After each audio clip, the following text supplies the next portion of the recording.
Yesterday I had explained to you about Hyderabad, about Bengal, and about the Carnatic. All right. So today, students, we are going to learn about Mysore. Now, from that, I had completed the first paragraph where it said that Mysore, among all the other kingdoms, Mysore was only the one which was the most powerful and the independent one, right? And who was the leader of Mysore? Hyder Ali. Hyder Ali, okay? He emerged. Hyder Ali.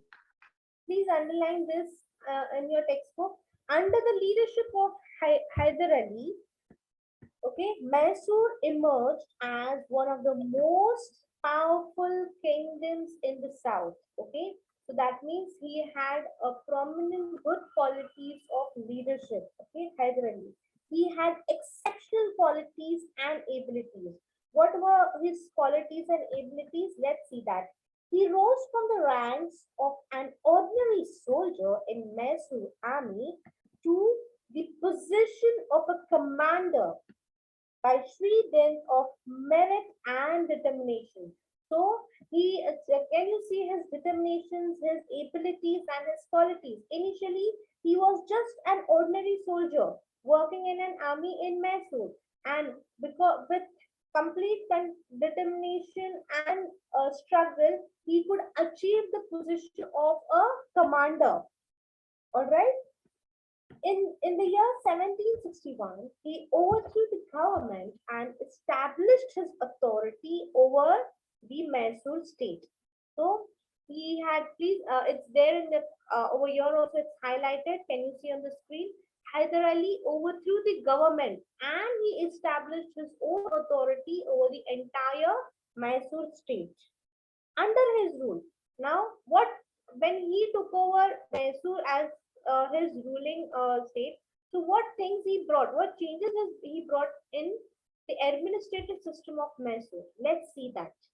Under his rule, Mysore became a prosperous and a powerful state. Okay, please underline it. Even if in your textbook, it's on page 58. Because of his good leadership quality, Mysore emerged as a very prosperous and a powerful state and a formidable adversary to the English East India Company in the south.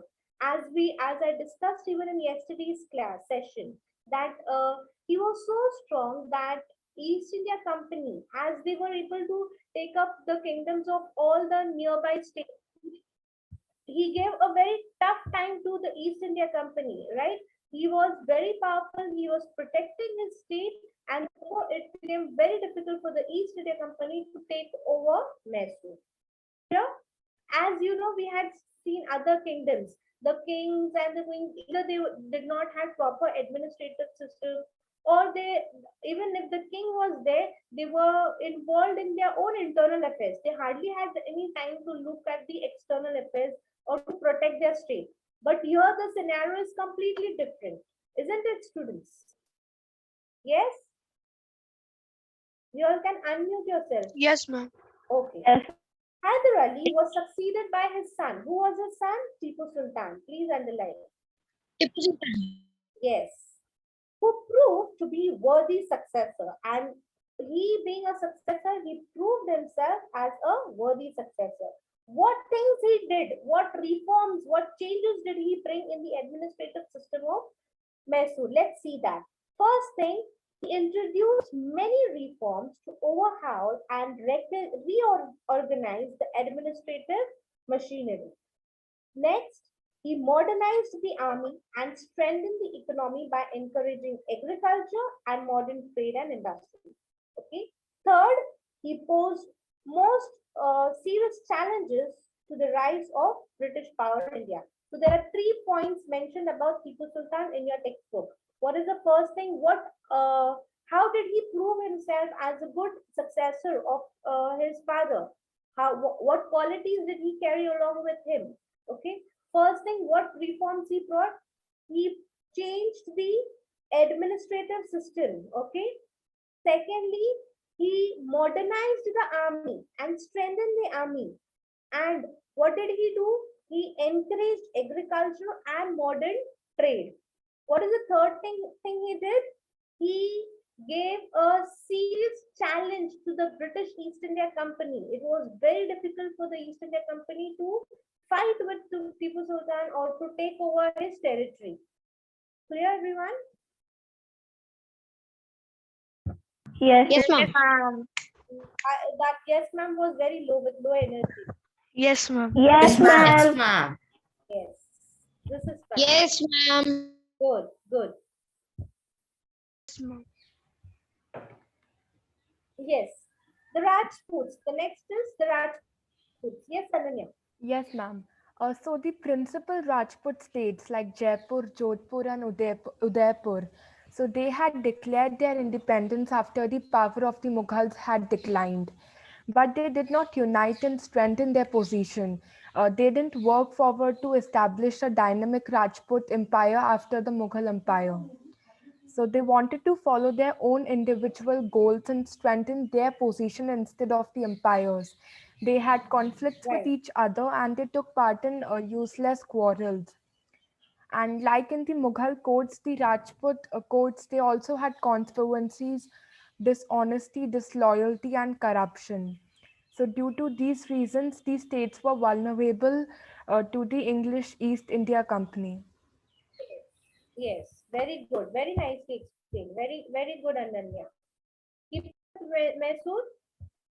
Yes, ma'am. Now, the Rajputs. The principal Rajput states, like, please underline which were the Rajput states. 1, Jaipur, 2, Jodhpur, and 3, Udaipur. Okay, these were the principal states of Rajput. Took advantage of declining power. As we are studying right from the beginning, since the Mughal power was declining at the center, so all the kingdom states they started having their own independent rule in their own territories. So similarly, over here in Rajputs also, these were the principal states.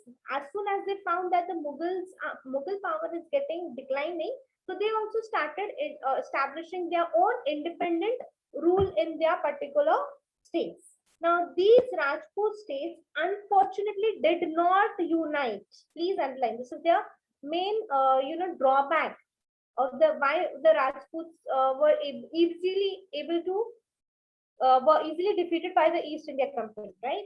They were not united and consolidated their position. They made no efforts to establish a Rajput empire. Okay, they had first of all they were neither united, and secondly they never put in any efforts to establish their own empire.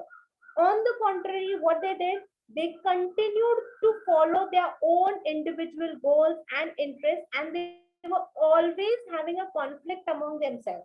Can you imagine the scenario where the Rajputs are always having conflict, internal conflicts, having their own specific goals? They are not united. What will happen if this is the scenario? Automatically, Ma'am, the everybody Britishers, will start. right? The East India Company, which was always looking for an opportunity to establish their own rule in that particular territory, they took it as an opportunity. Okay, they compromised their independence by indulging in petty quarrels. The court interviews, conspiracies, and corruptions of the Mughal courts were replayed in the courts of the Rajput rulers. So the same thing. The reason why the Mughals were the power of Mughal declined because they were having conflicts, they were having corruptions in their courts. So similar things were seen over here also in the Rajput states. And all these situations, the entire scenario or the entire condition of the Rajput state gave what? Gave an opportunity to the East India Company, right? To enter. Ma'am, I wanted to ask one thing. Yes, yes, dear. Ma'am, can we Not here it is okay. Got it? In fact, they were continuously fighting among themselves. So the divide and rule policy does not imply over here. okay. If at all they had unity, then we could have obviously thought about it. Clear, Okay, Shreya? ma'am. Yes, ma'am. Okay. Have you all understood the Rajputs, children? Yes, ma'am. Yes, ma'am. Yes, ma'am was not quite convincing. Yes, Actually, ma'am. Yes, Yes, ma'am. ma'am. Yes, ma'am. Okay, Yes, ma'am. okay, dear. Okay. Now let's go on to the Sikh kingdom. Okay. So the next topic is the Sikh kingdom. Please underline this name, Guru Gobind Singh. Please underline the 10th Sikh and the last Sikh Guru. Who was he? He was the 10th and the last Sikh Guru. He had organized a military brotherhood of the Sikhs, which was called as the Khalsa. Please underline this. Okay, so Guru Gobind Singh, he was the 10th and he was the last Sikh Guru. And what did he do? He had organized a military brotherhood for all the Sikh brothers, and that was known as Khalsa. He instilled in the peace-loving Sikhs a martial spirit that would help them to carry on their struggle against the persecution of the Mughals. So he made sure that he built or the spirit of loving, peace and loving among all the Sikh brothers. Next is the invasions of Nadir Shah and Ahmad Shah Abdali. Please underline. The invasions of Nadir Shah and Ahmad Shah Abdali had weakened the Mughal control in Punjab. And taking this advantage of this situation, the Sikhs moved in and they brought Punjab and Jammu Kashmir under their control. And they rose to the prominence in the last decades of the 18th century. So, what had happened, children, when the Mughal emperor, when the Mughal emperor at the center started weakening, started declining. Why? Because of the invasions of Ahmad Shah Abdali and Nadir Shah. So at that particular situation, all these Sikhs, okay, they took advantage of the situation. And what did they do? They brought up Punjab and Jammu Kashmir under their own territory, okay, under their own control. The Sikhs were organized into a loose confederacy of 12 missiles of groups. Each missile was governed by a chief. Okay, so now how was their administration? Okay, they had divided themselves among 12 groups. Okay, and each group was governed by a chief. So each group had a chief. Ranjit Singh, chief of one of the missiles, was a born leader. He brought all the Sikh chiefs west of the Satluj under his control and made himself master of Punjab by the end of the 18th century. So, among all the 12 groups, which group chief was more powerful? Yes, children? Can anybody tell me? Ma'am, I didn't hear you. Can you repeat? I'll repeat. The Sikhs, they had divided themselves among 12 groups, and to each group they had appointed a chief, governor chief, right? So among all the 12 groups, the governor chief, there was one person who was very powerful. He was born as a leader. He had good leadership quality. Who was that one governor chief? Ranjit Singh. Ranjit Singh. Ranjit Was Singh. Ranjit Singh. Ranjit Singh. Very good. So what did he do? He made sure that he brought all the Sikh chiefs together. He took their help and he took the Satluj, the west of Satluj, under his control. Okay, and he made himself the master of Punjab by the end of the 18th century. What else did he do? Let's study that. In the year 1809, Ranjit Singh signed a territory of perpetual friendship with Lord Minto. Please underline this. You might get an objective question on this. Okay. Which treaty did Ranjit Singh sign? What was the name of the treaty? Treaty of Perpetual Amritsar. friendship. The perpetual friendship. Friendship. Excellent. Perpetual friendship. Friendship. And with whom did he sign this treaty? Lord Lord Minto. Lord Minto. Minto. Excellent. With Lord Minto. And who was Lord Minto? He was the Governor He was the General of the General East India Company. Excellent, excellent. Very good. Okay. Now, by this treaty of Amritsar, he accepted the Satluj River as the boundary between the Sikh kingdom and the British territories. So what had happened because of this treaty? What was this treaty related to?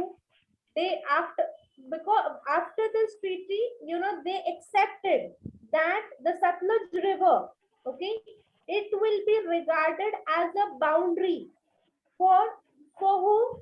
For on one hand the Sikh kingdom and on the other hand the Britishers. Clear? Yes, ma'am. Yes, ma'am. Ma'am means British were not allowed to go to their they were not allowed to attack Sikh and conquer to them over them. Yes. So they had divided themselves. They had separated themselves with a boundary, and they considered Satluj River as the boundary through this treaty. Clear? That means what you just said. I'm reading that. Pay attention. That means the Britishers promised not to interfere in the affairs of the Sikh kingdom. Clear? They are not going to cross their boundary and not going to interfere. That was the treaty which was signed between them. Clear?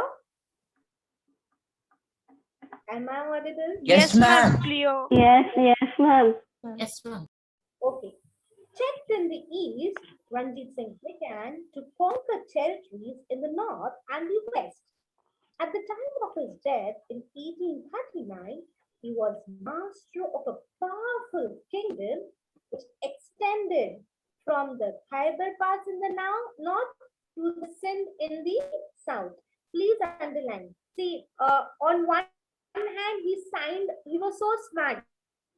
Can you make out his smartness? Yes, On ma'am. one hand, he signed the Britishers. He told them, this is the boundary. You're not going to cross the boundary. I'm not going to interfere in our internal affairs. On the other hand, what did he do? He expanded his territories. Okay. And by the time of his death, what had happened? He had extended his powerful kingdom from Khyber Pass in the north to Sindh in the south. Okay. He had conquered, he had extended his territory to this extent. Clear? So ma'am, was he afraid of them? He was not afraid. This is the mutual agreement which they had. We also have signed most of the treaties. It is not that we sign treaties just because we are afraid. It's just that we do not want others to interfere in our internal matters. So, ma'am, Ma'am was it means his he planning? wanted, ma'am, like his planning was like not like the British will not interfere, so we will conquer everything. No, it is, see, at that moment, they must have seen, they were quite aware that these Britishers were trying to take the opportunity in all the other kingdoms, right? They took advantage of the opportunities on the other kingdoms. We saw that, right? So similarly, Yes, sir. these people must, to be on a safer side for precautions, maybe they must have signed this treaty.